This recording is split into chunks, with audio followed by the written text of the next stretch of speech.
and take up their cross and follow me. For those who want to save their life will lose it, and those who lose their life for my sake and for the sake of the gospel will save it. There's some messages in the Bible we'd just rather not hear. Most people don't want to hear this kind of a message on a Sunday morning. A message about denying ourselves and losing our lives in order to save it. With the particular challenges and problems that many of us face on a day-to-day basis, either for ourselves or for loved ones who might be getting older or who have gotten into some kind of trouble. Just with the headlines in newspapers that talk about the kind of pain and grief that people have, the bad things that can happen to people. Most folks want to come on Sunday and hear a message of it's all going to be better. Jesus is going to make it all better. We won't have to deal with that. And so it's hard to come and instead of that message, to hear this message that says if we really want to follow Jesus, if we really want to follow the way that he's taught, then we've got to be willing to deny ourselves, take up our own cross to follow him, lose our lives in order to save our lives. We don't have to feel too bad because we don't like that message too much, because Peter didn't either. That's also a part of this gospel.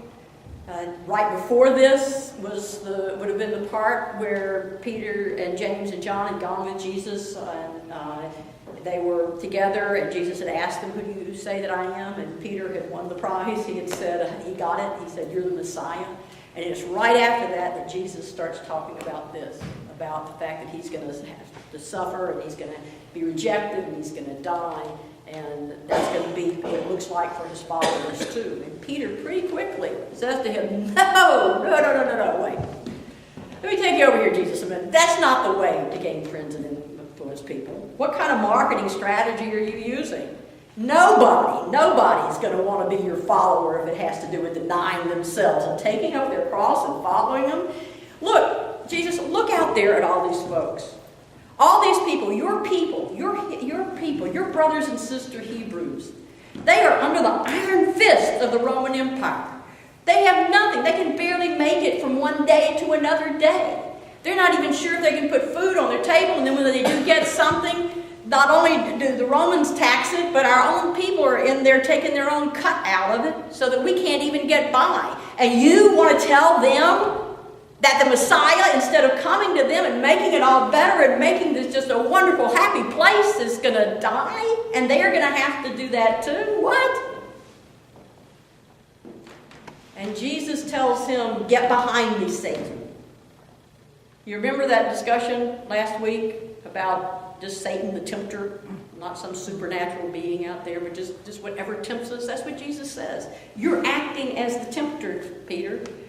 Because, yes, it's a temptation. It would have been a temptation for Jesus not to do what he did.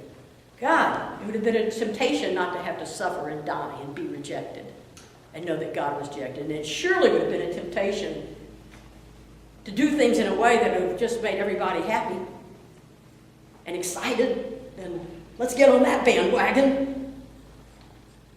It was a temptation. And Jesus says, I can't go there. Because that's not the way to life. That's not the way to life.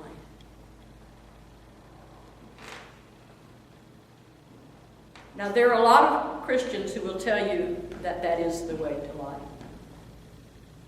There is today, among many Christian circles, what is often called a gospel of prosperity and wealth. And it goes something like this. If you pray daily and pray right, if you believe what we're going to teach you to believe, if you do the things we're going to teach you to do, and if you give generously of your money, your life's going to be great. You're going to have all the money you need and more. You're going to protect your family. No brokenness will be able to get through that wall of Jesus that will surround you. And you will have a life that and you don't have any worries or problems. Your kids are going to grow up just fine. You're going to be fine. You're not going to die till you're really, really old, and then it'll be just a peaceful death, and all you have to do is this, and Jesus will make sure it happens to you. And then if it doesn't in your life, that message goes like this. You must have done something wrong. You didn't pray hard enough, I guess, maybe. Or maybe you don't really believe in your heart what we've taught you to believe. Or maybe you're not doing all the things. You sure you're not doing, you sure there's not something you're doing out there that maybe isn't what we taught you to do? Or maybe you're not giving enough. Maybe you give a little bit more. In other words, it's an attractive message because it does put us in some control, you know. I mean, it promises, its promise is that you can have your life the way exactly you want it. If you just pray right, believe right, do right, and give right. And whenever something doesn't work, then you can bet it's one of those things or all of them that you've done. Attractive message, and many people fall for it. Problem is, it wasn't Jesus' message. Jesus' message was, if you want to follow me, you need to be able to deny yourself, take up your cross, lose your life. A different message. One promises that we can follow him without the dying part, just the glory part. And the other one says, the way this world works, I'm going to show you how to get through it, is to go through the brokenness and be willing to die, because then God will give you new life. One says you can go around it. Jesus says you got to go right through it. You have to be able to die in order to live. Now that's true literally, certainly, physically. I mean, it's going to happen to all of us. We all die someday. It comes as a shock to us at some point that we are going to die. We are, though, you know. Not one of us will get out of this world without going through death some way. And we all will go through that door of death into new life, because that's what we have been shown by Jesus. But it also speaks to other little deaths and lives, resurrections, as we go through our life. And it looks sometimes something like this. It looks like a parent dying to the way that he or she was working with her children or parenting children as the children go through different stages of life. I mean, have you ever noticed that just about the time you figured out what to do for your child at a stage of life, they were on to another stage, and what you figured out didn't work anymore? Anybody else have that experience? Because in order for a child to grow, they have to separate from us.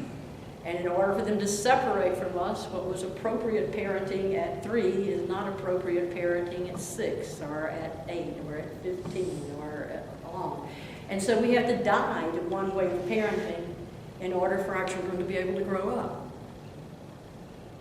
And if we don't die that way of parenting, they have problems in their development, and we have problems in our relationship with them.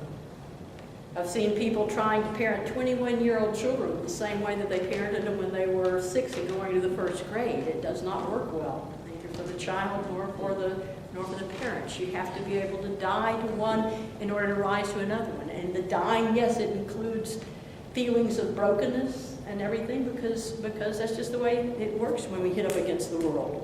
When what we need to do hits up against the barriers of the world, it doesn't feel good. It also might look like this, like a woman. Let's say she's a single mother who had a job, not a great job, but it was enough to put food on the table. Her husband had died, and she had 2 little kids, and then she loses her job. She has to die to that job. She has to die to what her family looked like with her husband at home. And she can rise again to a life with maybe some other training and a different job and a different place, but she'll never get there if she can't die to what is no longer there. You have to die to something you've held on to in order to rise to something that you can go into. Or a man who loses the love of his life, who's married for God knows how many years, and the wife dies before he does. And he has to be able to die, not to her memory, but die to the life he had, so that he can just get up in the morning and breathe. So that he can see a sunrise or a sunset in it with new eyes. So that he can have, whether he has another intimate relationship or not, so that he can have relationships with people. He has to be able to die to that life in order to live. Because if he can't die to it, he's stuck in it. He's stuck in debt. Even though his wife has gone on to new life. The way of the world. The way of dealing with brokenness. We have to be able to die to things that it's time to let go of in order to live to something else. Or take a person who knows how to do something really well.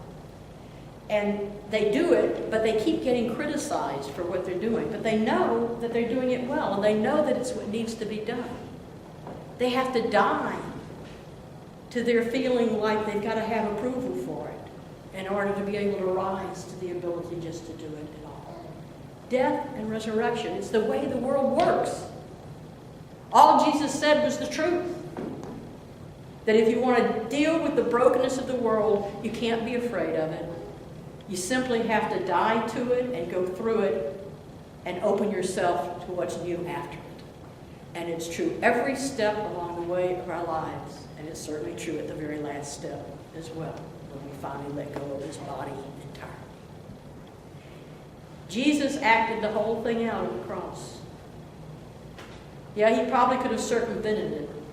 But what he did was he showed us that in the biggest death of all, you can go through the brokenness and God will provide something new on the other side.